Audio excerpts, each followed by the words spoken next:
네, 네. 아직도 휴가지 결정하지 못하셨다면 그리고 해외로 나가실 계획이었다면 PRC 괌, 아 그렇죠. 네, 거기도 한번 생각해 보시면 괌도 시간도 우리나라에서 꽤 빨리 가는 편이죠. 괌이 뭐 제일 가깝죠. 예, 가깝게 갈 수 있는 남태평양에 하와이 또 불이 엄청 크게 나가지고 하와이 갔던 분들은 바다로 불 피해서 뛰어들고 그런다대.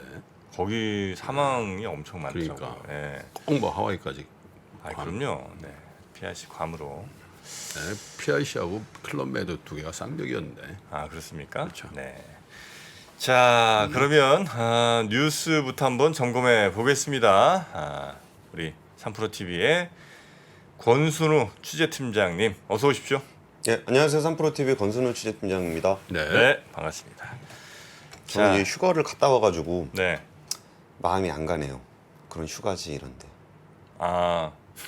희망을 잃어버렸어요. 이미 한번 다녀온 몸이다. 나는 예. 버린 몸이다. 예, 열심히 일해야죠. 그나마 비 안 올 때 잘 갔다 왔잖아. 그렇죠. 예, 네, 뉴욕 증시 상승 마감했습니다. 근데 상승 마감했는데 그 초반에 되게 높았다가 뒤로 가면서 좀 낮아져서 그렇게 좀 기분 좋은 상승은 아니었던 것 같아요. 어제 그 뉴욕 증시의 그 7월 소비자 물가 지수가 좀 영향을 그렇죠. 좀 미쳤어요. 근데 일단 지수 먼저 보시면은 다우존스는 0.15% 올랐고 나스닥은 0.12%, S&P 500은 0.03%가 올랐습니다. 올랐는데 빠진 듯한 느낌이네. 그렇죠. 이게 그 CPI가 장 전에 발표가 돼서 초반에는 굉장히 괜찮았는데 뒤로 갈수록 좀 약해졌어요. 그러니까요. 어제 그 CPI 발표된 거는 지난해 같은 기간보다 3.2% 올랐다고 나왔는데요. 시장이 예상했던 수치는 한 3.3% 정도 됐어요. 근데 시장 예상치보다 0.1%포인트가 낮아서 아무래도 좀 아까 증시에 초반에 좀 괜찮은 영향을 미쳤었던 것 같습니다. 그리고 이게 그 전달에 3% 올랐었는데 7월에 3.2%가 올랐으니까 이게 CPI가 쭉 내려가다가 조금 올라간 모양새가 됐거든요.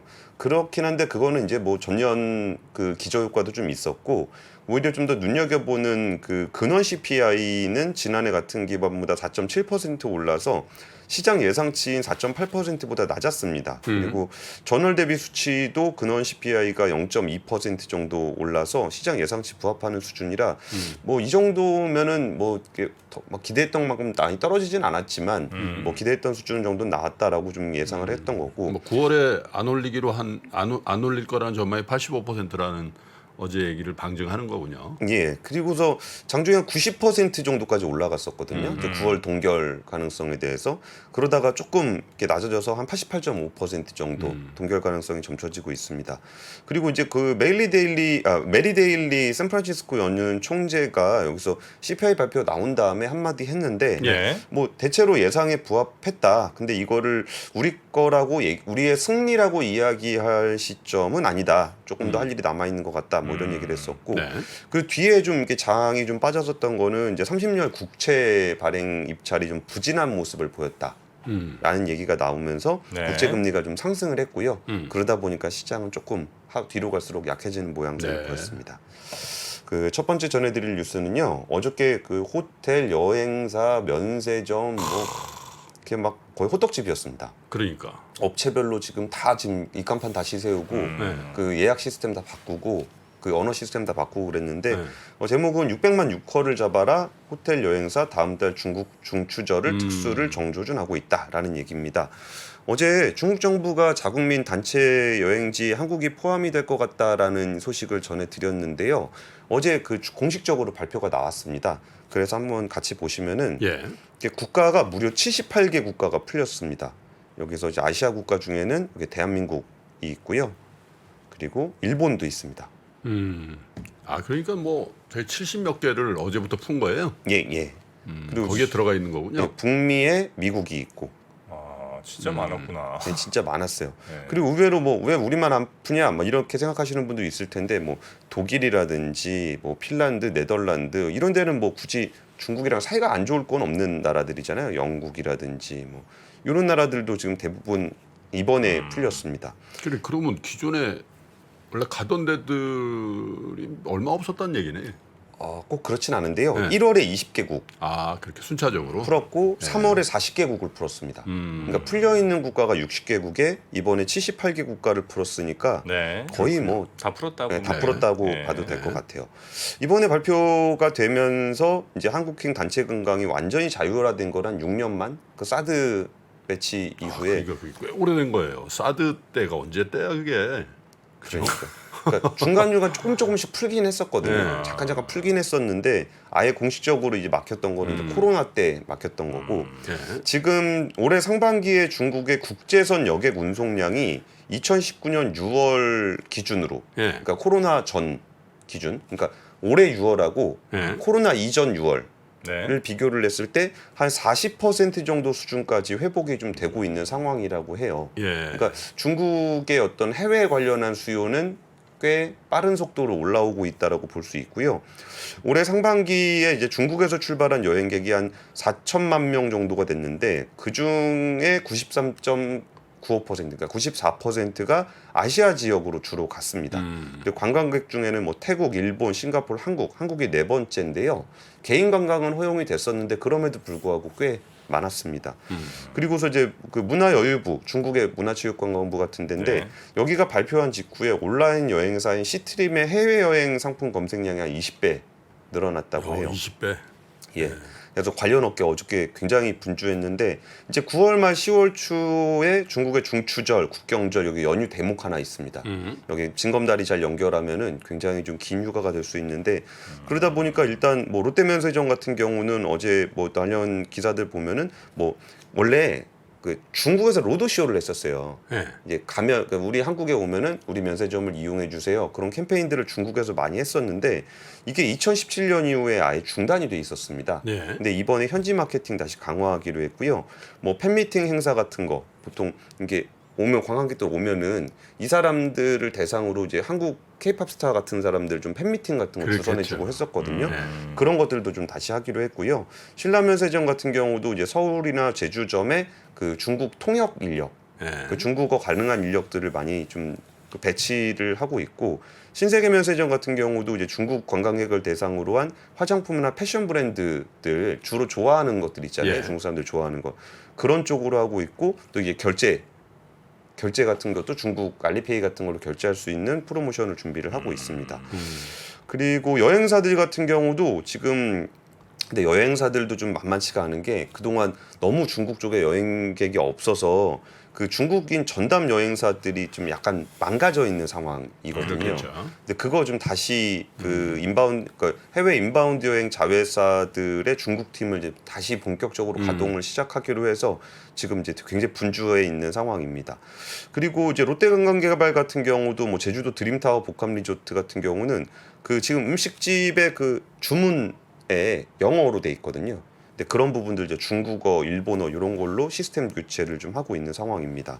그리고 이제 일본도 굉장히 분주해 있습니다. 일본 요새 관광객들 때문에 굉장히 좀 경제 성장률에 기여를 많이 하고 있잖아요.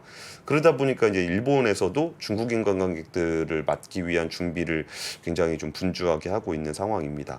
그리고 뭐 굳이 제가 말씀 안 드려도 알겠지만 그 어제 관련주들이 엄청나게 많이 올랐어요. 화장품, 면세점, 뭐 카지노, 여행사 그러니까요. 뭐 이게 굉장히 많이 올랐는데 그거 보면서 아 저게 참 주가만 그러지 말고 진짜 관광객들 많이 와서 좀 우리나라 내수 경기에 그러니까요. 좀 보탬이 좀 됐으면 좋겠다라는 생각이 좀 들었습니다. 네. 많이 들어와서 좀 소비도 많이 했으면 좋겠네요. 예. 화장품도 많이 사고. 또 어제 엄청 올랐습니다. 네? 관련 주가들이 그러니까 엄청 올랐더라고요. 그리고 의외로 좀 중국인 관광객이 꽤 많이 온다면은 좀 기대되는 부분이 뭐냐면은 그동안 중국인 관광객들이 안 와가지고 이 부분이 이제 손실이 많이 났었잖아요. 피해를 봤잖아요. 그리고서 그거를 메이크업하기 위해서 이렇게 준비를 많이 했어요. 뭐 예를 들어서 카지노 같은 경우는 중국인 손님이 쫙 줄어들어가지고 이 빈 공백을 메우기 위해서 예를 들어서 일본인 관광객 유치를 열심히 했다거나 네. 그래가지고 이제 중국인 관광객의 빈자리를 꽤 많이 좀 메이크업을 해놓은 상황이거든요. 근데 거기에 이제 추가로 중국인 관광객까지 와주면 좀 더 기대할 수 있는 부분이 있지 있지 않을까라고 생각하고 있습니다. 그래. 네. 네. 두 번째 뉴스 가보겠습니다. 기대해보겠습니다. 두 번째 뉴스는 CJENM이 2분기에 300억의 영업 손실을 냈다라는 어제 실적 발표가 좀 있었습니다. 근데 K 콘텐츠가 인기라는데 왜 이 대표적인 콘텐츠 기업이 적자를 냈을까라는 부분이 조금 좀 눈에 띄어서 조금 더 자세하게 좀 들여다봤는데요. 그 CJENM이 올해 2분기 영업 매출이 4조 489억 원이었습니다. 전년 대비 한 12% 정도 감소를 했는데 영업 손실이 304억 원이었습니다. 그러니까 1조 원 매출에 영업 손실 적자가 300억이면은 그렇게 좀 좋은 실적이라고 보기는 좀 어렵죠. 근데 왜 그랬는지를 좀 봤더니 우리 막 그런 얘기 했잖아요. K 콘텐츠 뭐 전 세계가 원하고 여기 CJENM은 대표적인 콘텐츠 회사잖아요. 여기 음악도 있고 드라마, 영화도 있고 뭐 그런데 여기서 왜 그런가를 봤더니 일단 그 CJENM의 그 TV 채널들이 많이 있잖아요. 근데 TV 채널들이 많이 있는데 광고 시장이 좀 둔화가 돼서 미디어 광고 시장 안 좋아요. 네, 요새 광고 시장이 전반적으로 좀 안 좋은 상황입니다. 그래서 매출이 3,400억인데 영업 손실이 300억이었다라는 것도 야 이게 콘텐츠는 K 콘텐츠는 전 세계적인 사랑을 받고 있지만 콘텐츠를 딜리버리하는 콘텐츠를 전달하는 플랫폼들은 지금 꽤 어려운 상황이구나라는 걸 느낄 수 있었고요. 티빙 같은 경우도 가입자 수가 꽤 유의미하게 늘어났다라고 하는데 여전히 그 적자는 이어지고 있습니다. 국내 OTT 중엔 티빙이 제일 나은 거 아니에요? 우리나라에서요? 네. 가입자로 뭐 여러 가지 콘텐츠의 퀄리티나 뭐 이런 거. 티빙이 괜찮죠. 근데 제가 오후에 언더스탠딩 할 때 하려고 조금 보던 거 중에 쿠팡 플레이가 생각보다 많이 올라왔습니다. 아 그래요? 근데 쿠팡 플레이는 사실 그 쿠팡 플레이를 보려고 들어간다라기보다 그 쿠팡 멤버십 그거 하게 되면 쿠팡 플레이 보여주거든요. 네. 공짜예요? 공짜? 아니죠. 멤버십은 가입을 해야죠. 멤버십이 근데 훨씬 싸죠. 멤버십이 뭐 한 3천 얼마인가 네, 그 정도 하죠. 네, 네. 네. 그래갖고 이제 가격도 싸고 그리고 이제 그거 하면 또 뭐 항상 뭐 무료 배송인가? 로켓 배송 뭐 이런 게 아마 할수 있을 있고요. 겁니다. 네. 그래갖고 하는 김에 어차피 뭐 거의 그러니까. 공짜 느낌으로. 네, 그래서 그 부분을 네. 그거는 또 쿠팡은 뭐 오후에 설명드리겠지만 OTT만 볼 게 아니라 이렇게 플랫폼에다가 이제 뭔가 신규 서비스들이 애드온 될 때 생겨나는 문제라 조금은 결이 다르긴 합니다. 그리고 이제 그 극장 매출이 좀 부진했던 부분들도 영화 쪽에서 영향을 미쳤고요. 이 얘기도 좀 인상적이었는데 이게 문제가 K 콘텐츠가 아니라 그 아메리칸 콘텐츠가 문제였습니다. 그 작년에 그 CJENM이 한 1조 원을 들여가지고 피프스 시즌을 샀습니다. 여기 제작사예요. 다큐멘터리도 네, 네. 만들고 영화도 만들고 그런 건데 여기를 1조 원을 주고 샀는데 2분기 9,300억입니다. 그러니까 1조 원을 주고 샀는데 2분기 매출액이 763억 원입니다. 네.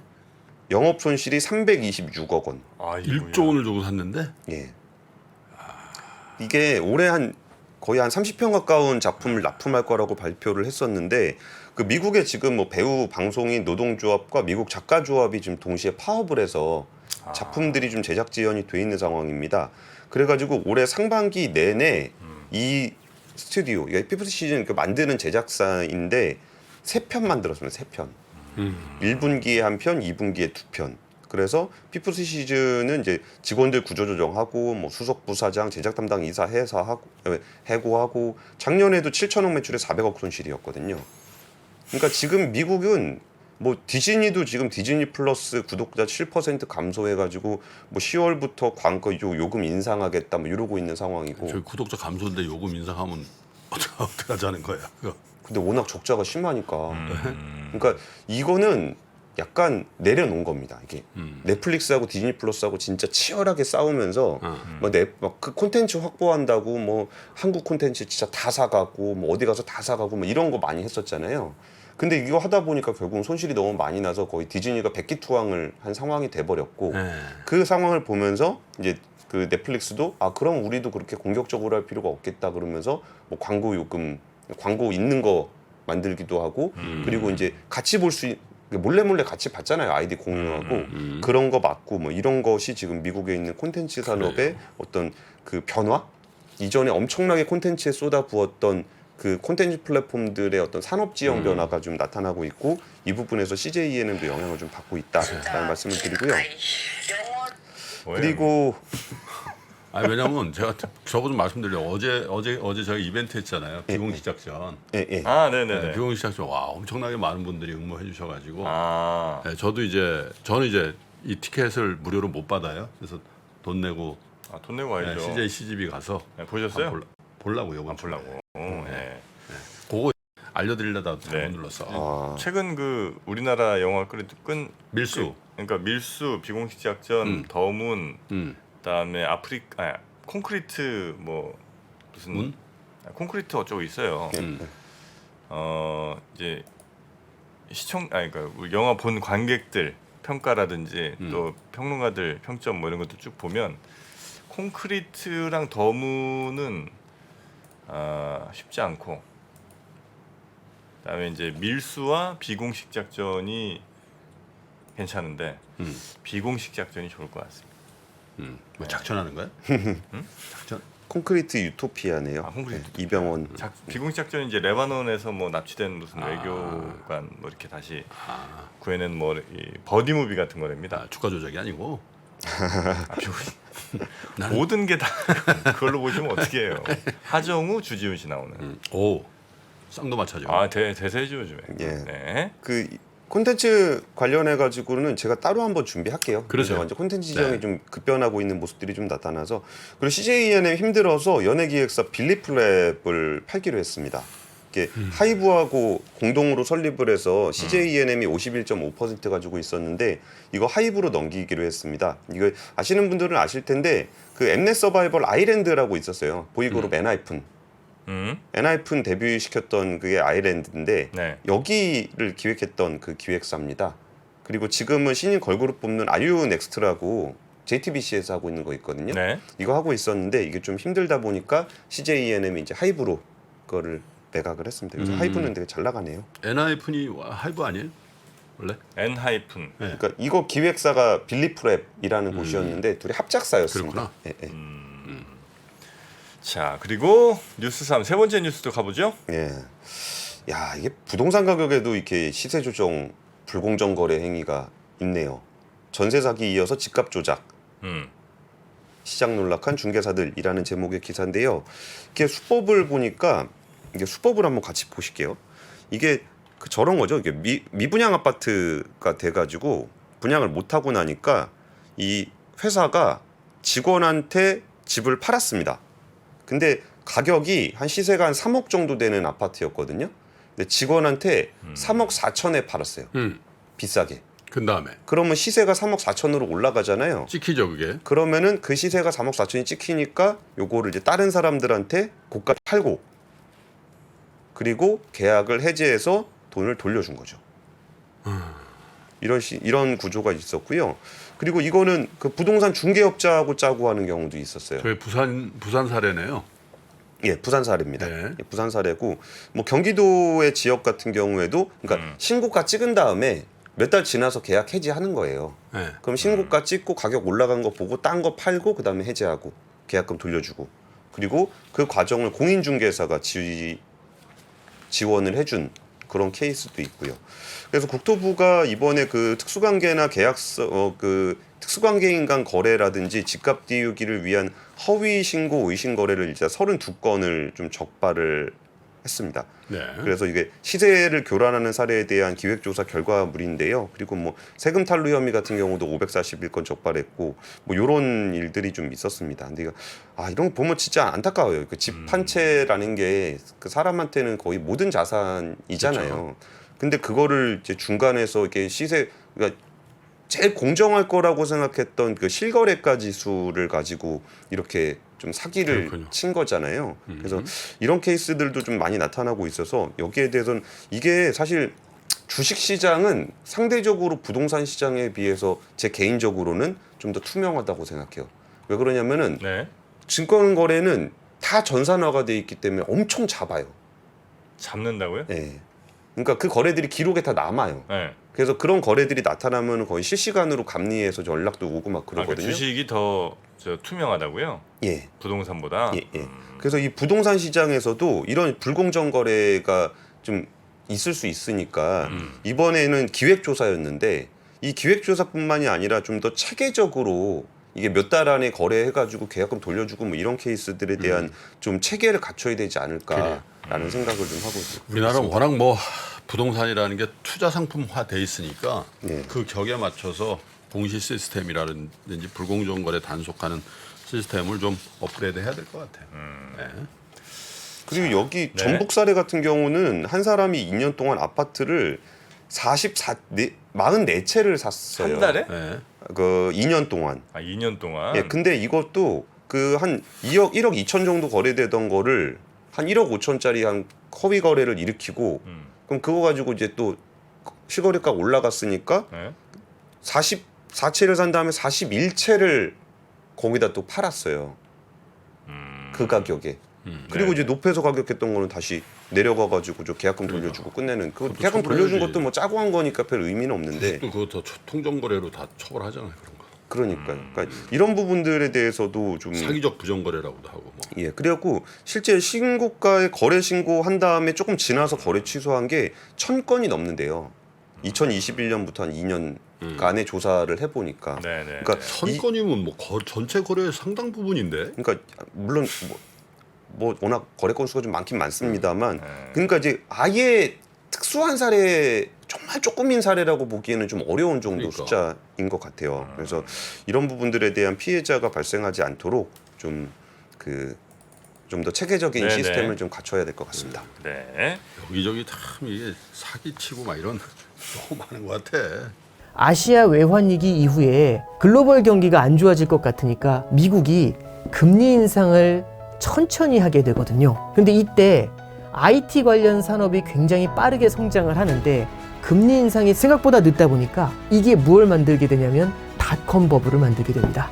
외환 위기부터 닷컴 버블, 금융 위기, 인플레이션의 부활까지 대한민국 최고의 거시경제 전문가 오건영의 경제 이야기를 서점에서 만나보십시오.